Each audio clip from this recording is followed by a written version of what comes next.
Hey guys, welcome back to my channel. I'm Kayla. Before we get started in this Q&A today, I am really trying to hit 10,000 subscribers by the end of the year. Today is September 18th. Can we get 3,500 subscribers in 4 months? I don't know, but if you hit that subscribe button, then you will help me out and I will greatly appreciate it. Thank you for being here. We are doing an embroidery Q&A today. These questions I have compiled from a few different places. Some have been like Facebook questions that I get, some are Instagram, some are just questions that I get like in the comments on my YouTube videos. So I have a whole list. I don't know how many there are. I haven't counted them, but I will try to leave timestamps below if I remember while I'm editing. So editing Kayla, make sure you add that in. So let's go ahead and get to it, okay? So the first question is, do you design people's logos for them? And the answer is no, I don't. If somebody comes to me and says, hey, I have this idea in mind, I will refer them to a graphic designer. I am not a graphic designer. I am not artsy. I cannot draw.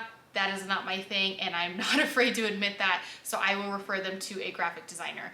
I have had my logos done by people on Fiverr. I have had people that I know that are really artsy draw things for me, but I myself, nope, that's a no-go, can't do it. So I refer out for that. If it's something like a simple text, like, hey, I want this name on a backpack, I'll give them a few different fonts to choose from, but that's pretty much the extent of my design knowledge. Next question is, how do you store your embroidery hoops? And I will show you right here how I store them. I have them in a box under each machine.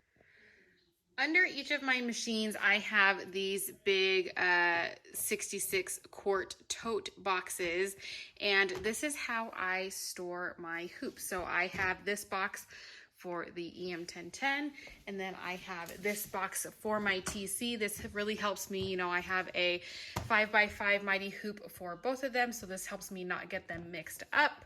Obviously, I could, you know, just write in Sharpie or something on the brackets or on the hoop somewhere, but I just prefer this. I really like these boxes, so that's how I store my hoops. And then I actually just got this desk from Walmart. You can say I'm actually currently editing the video I'm doing right now that this is in, but this desk has this, like, see if I can show you, this like sleeve thing over here. And so this is where I've actually been keeping like these extra long hoops that don't really fit in the boxes, especially this giant like hula hoop for the TC. So that's where I'm keeping the real big ones. I haven't decided if I want to like hang them on the wall or something. I don't know. So this is just where I'm keeping those extra big ones. Question number 3, how do you create a new hoop in Embrilliance? I will go ahead and do a video with a voiceover and show you that right now. Here we are in Embrilliance. We are going to go right here to this little yellow file folder. And very simple. We are basically just going to hit new, and you're going to name your hoop, like for example, 8x9 mighty hoop. And then you're gonna put the width, and I don't know it off the top of my head, so we're just gonna make something up. And 170, and okay. And then you're gonna scroll all the way down to the bottom, and all of your new hoops that you have put in are going to have the sewing field and the, you know, approximate in inches. And then you just hit okay, and it will resize it to whatever you just put in. So that is how you create a new hoop in Embrilliance. Next question, what do you like better, your TC or your EM? That's a good one. I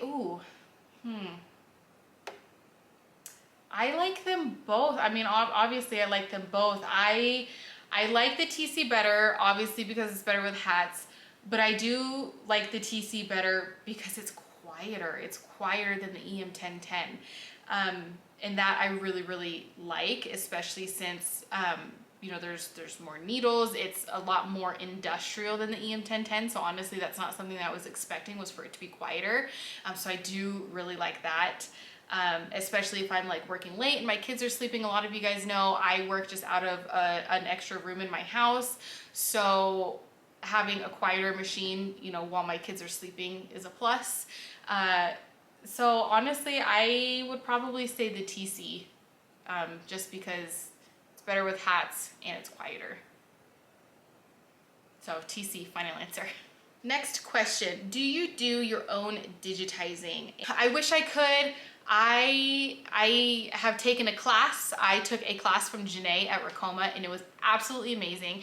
I learned so much. I took so many darn notes and I have been practicing digitizing, but I do not feel confident enough to digitize my own designs to send out for a customer yet. Nope, there's still certain things that I'm like, why is this not working? I have the notes, why can't I figure this out? So I send most of my stuff out to Dream Digitizing. I have plugged them in before. I actually plugged them in my last video, which if you haven't seen, go check it out. 6 tips for embroidering polos. Dream Digitizing is absolutely my go-to. This isn't like a sponsored plug or anything. I just use them a lot. So no, I do not do my own digitizing. I am learning and hopefully soon that will be something that I will be able to offer just in-house and not have to send out. Even though they're very reasonably priced, you know, if an image costs me 10 bucks, I still have to factor that into my price, which is paid for by the customer. It doesn't come out of my own pocket, but still that would be something more that I can just keep in-house and not have to outsource. So that's the goal, but I'm not there yet. I'm just starting out. How do I get my name out there? Okay, well, first of all, congratulations for starting your own business. And this is an exciting time and getting customers. Yeah, that's an important piece of your business. So there are a few ways that you can do this. I actually have a video on how to advertise your name in your local community. If you do local orders like I do, there are so many different ways. Putting a simple sticker on your car, advertising, you know, such and such embroidery, phone number, email, something as simple as that. Putting your name in the newspaper. What I have found has been the biggest source of customers for me is I made a post in my local Facebook community page. It was, you know, such and such county community page. And I made a post, talked about how I've lived here my whole life and, you know, I'm a local high school graduate. I do custom embroidery. Here's some pictures of my work, yada, yada, yada. Here's my email, here's my website. And that still, I did that in January, it's September now, still gets me customers. I still get comments on that. People in the community page. Since I have done work for several people, now I get tagged in other posts of people who might not have seen that one but are looking for, you know, hey, does anybody know someone who makes hats? I will get tagged in those posts, which is really, really nice. So local Facebook page has been huge for me. So I will link that video down below, so go check it out if you need some more ideas. Is Deco Summit worth it? Okay, well, first of all, what is Deco Summit? Deco Summit is Ricoma's annual conference, and what makes this conference different is it's an educational conference versus just like a product demonstration conference. I am unfortunately not able to go this year, but last year absolutely changed my life, my business, and you guys saw that firsthand. I updated you every single day on what I was learning and different things like that. And my business completely changed because of Deco Summit. Deco Summit last year is what made me want to embroider for local businesses versus, you know, having an Etsy shop, because I saw these people that had brick and mortars and how they advertised and the different things that they did, and it completely motivated me to just completely revamp my business and change everything. So yeah, for me it was worth it, because now I'm making more money than I ever was on Etsy, and I'm growing and things are changing, and it's been absolutely amazing. And I have just been on fire since Deco Summit a year ago, and I'm still on fire.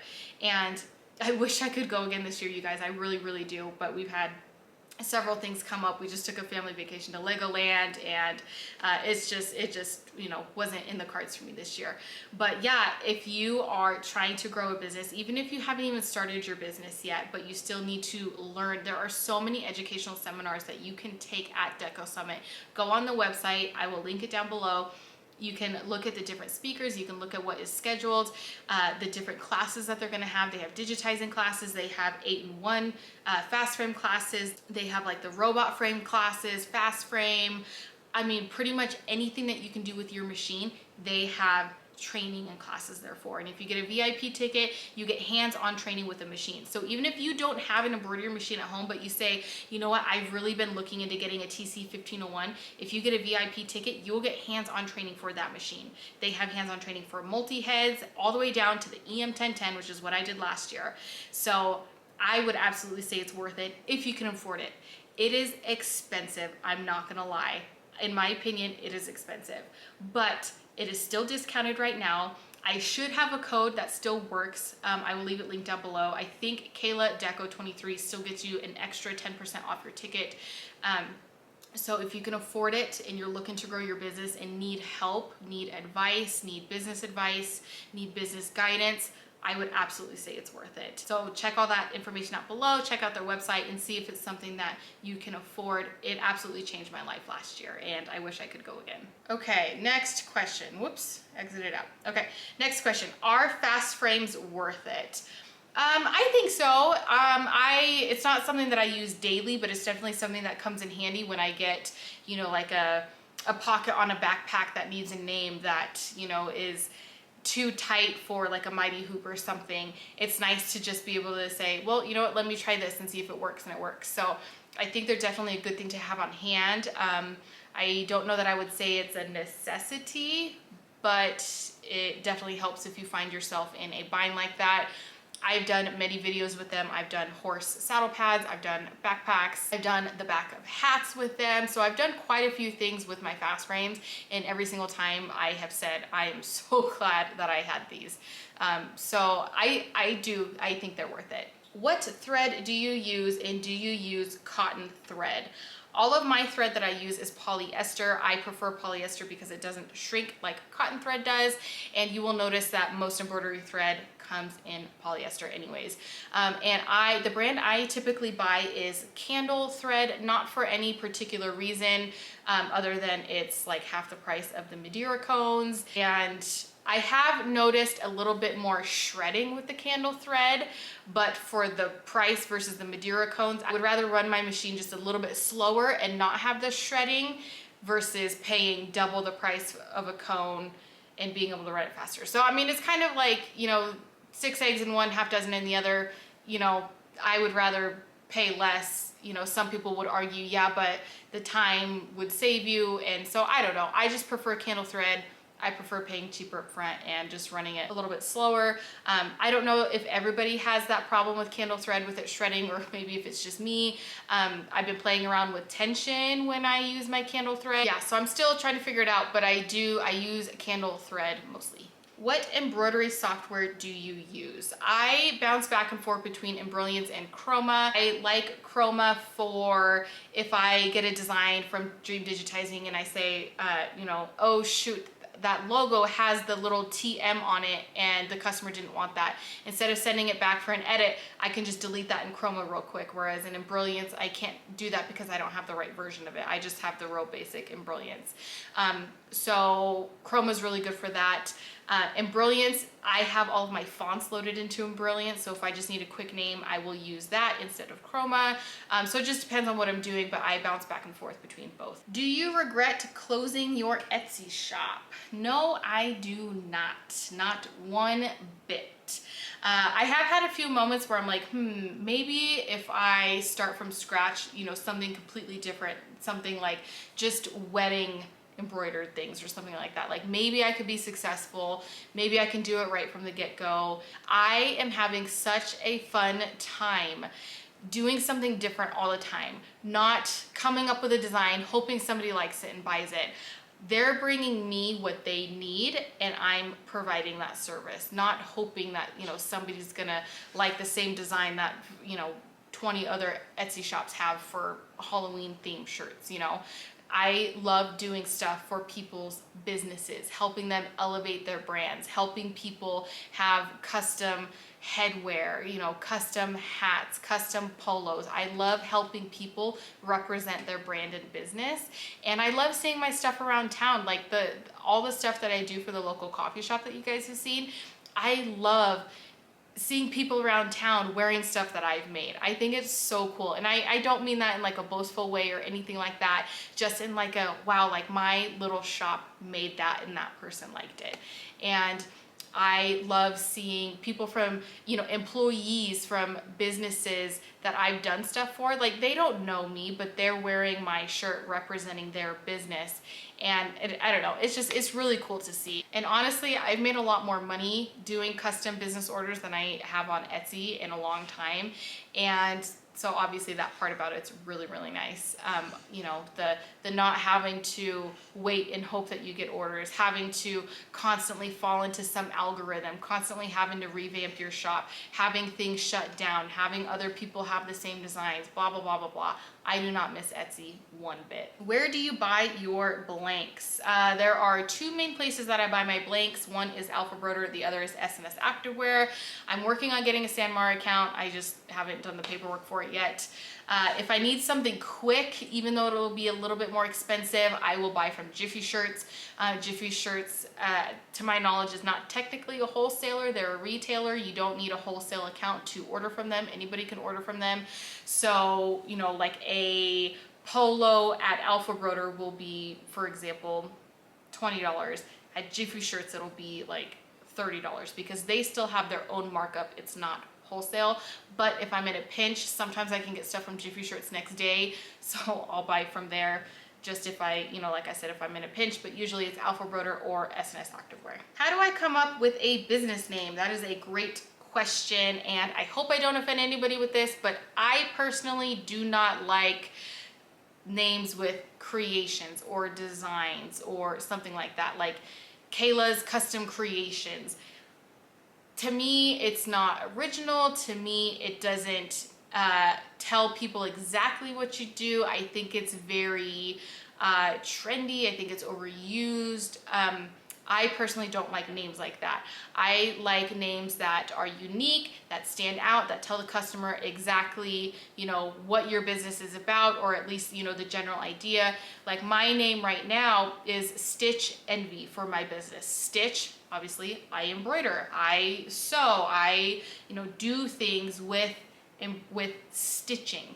So Stitch. I'm from Nevada, so our state abbreviation is NV, which also sounds like envy, like envious, jealous. So Stitch Envy, you know, elevates my name to being something that people should be envious of, a high quality product. You see what I mean? So Stitch Envy. So think about things around your area that you can market off of, that people are going to know. Use things like Stitch or you know, Embroidery, Co, you know, things like that. Like if you live in, okay, let's use Lake Tahoe for an example. Okay, I'm by Lake Tahoe. If you're by Lake Tahoe and you're starting an embroidery company, there's pine trees, there's Sand Harbor, there's Round Hill, there's Emerald Bay, there's Homewood. Look at around your community, around your neighborhood, around your county at different landmarks, different big places, and kind of go off of that, okay? Homewood Embroidery Co., Harbor Embroidery, South Lake Stitching, you know, something like that.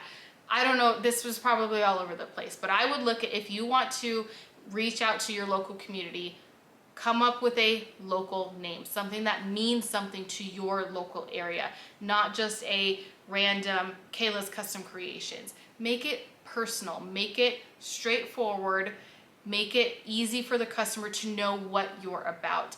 And obviously make it marketable. It has to be marketable, okay? Everybody has, you know, something, something custom creation, something, something custom designs. Make it marketable, stand out. How are you going to market this name to people? How can you have a good slogan off of this name? Things like that are all things that you need to think about when you come up with a business name. So I hope that makes sense. Which leads into the next question. How do I like selling locally? I love it. You know, if I didn't explain it enough in the last couple questions, I will just explain it again. I absolutely love it. I would much rather make, you know, 30 hats and shirts for a business than a one-off Etsy order. And I have so much fun reaching all of these different businesses and brands, and I have people from not even in my local community that want stuff. I had the NICU team from a hospital an hour away want shirts. So it's really, really cool just seeing different things that have come to fruition just, you know, from my local community and slowly rippling out. I absolutely love selling to my local community. Do you recommend Ricoma or Tajima, Brother, etc.? So I actually have nothing to compare it to. I have only had Ricomas. I've never had a Brother multi-needle. I've never had a Tajima. I've never had a Barudan. I've never had any of those. The only other embroidery machine I've had is my single needle Brother P800. So obviously do with that what you will. I understand that that could be a hindrance for some people. My opinion could be a hindrance for some people because I don't know anything other than Ricoma. But I absolutely love my Ricomas. I recommend them all the time. I'm not saying that just because I'm an influencer for Ricoma. You guys should know by now in my videos, I'm a terrible influencer. I don't push you buying these machines. I don't want you guys to make just a knee-jerk purchase because of something that I say. I've always said, I want you guys to look at your finances. I want you guys to research these machines. I want you guys to, come up with a business plan first and how are you going to pay for this machine and blah, blah, blah, blah, blah, blah, blah. Whereas other influencers, it's like, oh, this machine's going to change your life and blah, blah, blah, blah, blah. I don't want to be that type of influencer. I want you guys, like I said, to do your research, look at your finances, talk to your spouse or partner, and see if this is something that makes sense for you and your business, and have a plan of action before you purchase a $10,000 or $15,000 machine. Okay, buying a multi-needle machine is a big deal. It's an investment, and I don't want you to do that just because I say, hey, you should buy it and help me get my machine count up. I don't want that at all. If you are not ready to buy a machine, I don't even want you to click my link. I want you to click my link because you've done your research. You take my opinion into consideration, things like that, and then go from there.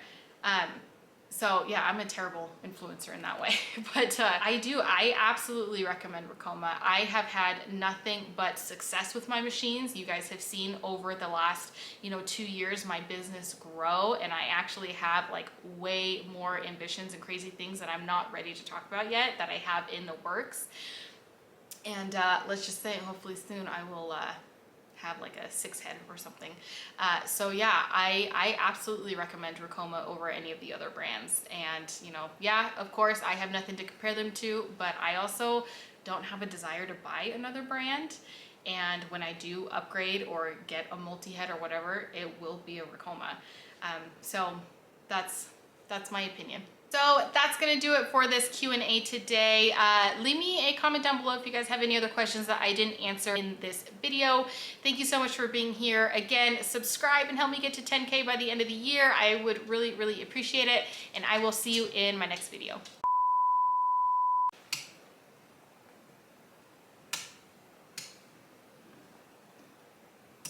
Should I have that on or off? I think we'll leave it off. I don't know. And no, I do not. I wish I could. Oh, my computer just went out. I think they're very affordable. I think their turnaround times are super fast, and I'm getting a phone call. Placerville, California. No clue who you are.